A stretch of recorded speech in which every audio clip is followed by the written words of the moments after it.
महोदय मैं पुनः इस चीज कहना चाहूंगा महोदय, 30 सेकंड 45 सेकंड का समय चाहूंगा। आदरणीय परम श्रद्धेय, सीजीएल का मामला अभी भी गर्म है। यदि सरकार को लग रहा है वो सच्चे हैं तो सांच को आंच क्या करा लीजिए जांच, सांच को आंच क्या करा लीजिए जांच। और अब कब तक बहाना दीजिएगा कि ये विपक्ष की साजिश है?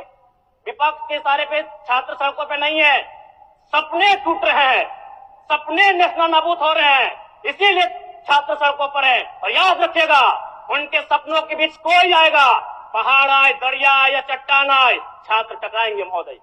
मैं फिर कहूंगा, यदि आप सच है तो सच को आंच क्या कराइए जांच, सीजीएल की जांच हो। मैं पुनः कहूंगा, खतियान आधारित स्थानीय नीति, विस्थापन नीति पुनः समीक्षा करते हुए लागू कैसे हो उस दिशा में राज्य को बढ़ना चाहिए। महोदय, यदि वास्तव में मैया सम्मान की राशि 2500 रुपए सम्मान है तो मैं चाहूंगा हम लोग एक सार्थक दिशा में बढ़िया महोदय। आज जितने भी माननीय हैं उनको बस की सुविधा दी जाए, जितने भी माननीय हैं अपने घर से ट्रेन की सुविधा से सदन आए, जितने भी माननीय हैं वो अपना टीए भत्ता का त्याग करे, जितने भी माननीय हैं यह जांच हो कि उनके बच्चे सरकारी स्कूलों में पढ़ते हैं या गैर सरकारी स्कूलों में पढ़ते हैं, निजी स्कूलों में पढ़ते हैं, इस विषय का भी जांच हो। अगर उसमें अगर कसौटी में उतरते हैं हम कहेंगे ये मैया सम्मान योजना है, और नहीं तो इसे केवल और केवल जिस सपने के साथ ये राज्य अलग हुआ था वो सपना कहीं ना कहीं अधूरा होगा महोदय। 2500 रुपया सम्मान की कसौटी नहीं होगा। सम्मान तभी होता है जब समानता से आता है, समानता है तभी सम्मान है। अगर समानता नहीं है महोदय तो किस सम्मान की आप बात करते हैं? अध्यक्ष महोदय, आदरणीय मुख्यमंत्री को दोबारा बहुमत से चुनकर आने के लिए भी धन्यवाद।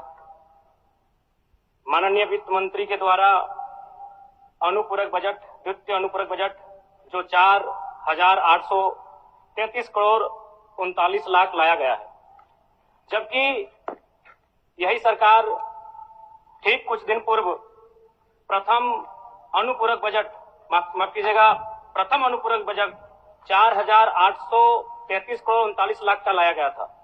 और आज पुनः द्वितीय अनुपूरक बजट जो कि 11,697 करोड़ 45 लाख की राशि लेकर आए हैं। तो महोदय, जब पूर्व में हमारे पास जो निर्धारित राशि होती है और उन राशि को अगर हम खर्च नहीं कर पाते हैं तो फिर ऐसे बजट का एक दिशा का होना और राज्य की दिशा का अलग होना, कहीं ना कहीं इस चरितार्थ को हम लोग उदाहरण के रूप में प्रस्तुत करते हैं। महोदय, बजट की सार्थकता तभी आम व्यक्ति को समझ में आएगी जब एक गांव का सबसे गरीब व्यक्ति, गंगवा की पत्नी गंगिया, अपनी गठरी में बाजार के बजट को रख पाए। आज तमाम माननीयों ने, हमने भी सोचा था कि पक्ष की तरफ से विषय को रखा जाएगा, विपक्ष वाले तर्क को प्रस्तुत करेंगे और इसी बीच मैं एक नया नवेला युवा सीखने का कार्य करूंगा। लेकिन मैक्सिमम समय इन्होंने दिशाहीन मुद्दों पे रखा। तो मैं, चूंकि मैया सम्मान योजना मूल बिंदु रही, केंद्र बिंदु रही, किसी ने उसे सम्मान कहा, नारियों का सम्मान कहा, महिलाओं का सम्मान कहा, हम लोग भी महिलाओं के सम्मान के पक्षधर हैं। हमारे एक भाई कह रहे थे कि 2500 रुपए की राशि जब एक स्कूल कॉलेज में पढ़ने वाली बहन को दिया जाएगा तो उससे वो स्कूल कॉलेज कागज, कॉपी, कलम की सामग्री लेगी। मैं कहना चाहूंगा, अगर आप उसे स्कूल कॉलेज जाने से पहले अगर 2500 रुपए देंगे तो उसे आप निकम्मा और आलसी बनाएंगे। यदि आपको उस राशि को देना है तो उसके स्कूल कॉलेज जाने के बाद दीजिए, स्कॉलरशिप के रूप में दीजिए।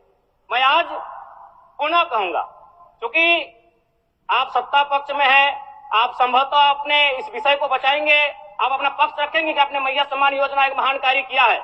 लेकिन मैं फिर कहूंगा, 18 साल, 25 साल, 30 साल की लड़कियों को जो आप फ्री में 2500 रुपए दे रहे हैं, आप उनकी प्रतिभा को हनन कर रहे हैं, आप उनकी प्रतिभा को नकारात्मक दिशा में ले जाने कार्य कर रहे हैं महोदय। मैं इसे आप स्कॉलरशिप का रूप दीजिए। आपको 2500 रुपए देना है, स्कूल से पहले देंगे ना। मैं कह रहा हूं, मेरी भी सैकड़ों बहनें हैं गांव में, अगर आप स्कूल जाने से पहले 2500 रुपए उनके हाथ में देंगे, उस पैसे को वह गलत कार्यों में, गलत नहीं कहेंगे, कुछ ऐसे कार्यों में खर्च करेंगी जो लुभावनी हो।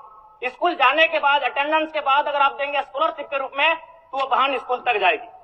दूसरा सवाल और एक महत्वपूर्ण विषय महोदय। एक मिनट माननीय सदस्यगण, सभा की सहमति हो तो सदन की कार्रवाई समाप्त होने तक समय बढ़ाई जाए। बोलिए। अब समाप्त करिए, बोलिए। महोदय, यदि वास्तव में मैया सम्मान की राशि 2,500 रुपये सम्मान है, तो मैं चाहूंगा हम लोग एक सार्थक दिशा में बढ़िया महोदय। आज जितने भी माननीय हैं उनको बस की सुविधा दी जाए, जितने भी माननीय हैं अपने घर से ट्रेन की सुविधा से सदन आए, जितने भी माननीय हैं वो अपना टीए भत्ता का त्याग करे, जितने भी माननीय हैं यह जांच हो कि उनके बच्चे सरकारी स्कूलों में पढ़ते हैं या गैर सरकारी स्कूलों में पढ़ते हैं, निजी स्कूलों में पढ़ते हैं, इस विषय का भी जांच हो। अगर उसमें अगर कसौटी में उतरते हैं, हम कहेंगे ये मैया सम्मान योजना है, और नहीं तो इसे केवल और केवल जिस सपने के साथ ये राज्य अलग हुआ था वो सपना कहीं ना कहीं अधूरा होगा महोदय। 2,500 रुपया सम्मान की कसौटी नहीं होगा। सम्मान तभी होता है जब समानता से आता है, समानता है तभी सम्मान है। अगर समानता नहीं है महोदय तो किस सम्मान की आप बात करते हैं महोदय? मैं पुनः इस चीज कहना चाहूंगा महोदय, 30 सेकंड 45 सेकंड का समय चाहूंगा। आदरणीय परम श्रद्धेय, सीजीएल का मामला अभी भी गर्म है। यदि सरकार को लग रहा है वो सच्चे हैं तो सांच को आंच क्या करा लीजिए जांच, सांच को आंच क्या करा लीजिए जांच। और अब कब तक बहाना दीजिएगा कि ये विपक्ष की साजिश है? विपक्ष के सारे पे छात्र सड़कों पे नहीं है, सपने टूट रहे हैं, सपने नेस्तनाबूद नाबूद हो रहे हैं, इसीलिए छात्र सड़कों पर है। और याद रखिएगा, उनके सपनों के बीच कोई आएगा, पहाड़ आए, दरिया आए या चट्टान आए, छात्र टकराएंगे महोदय।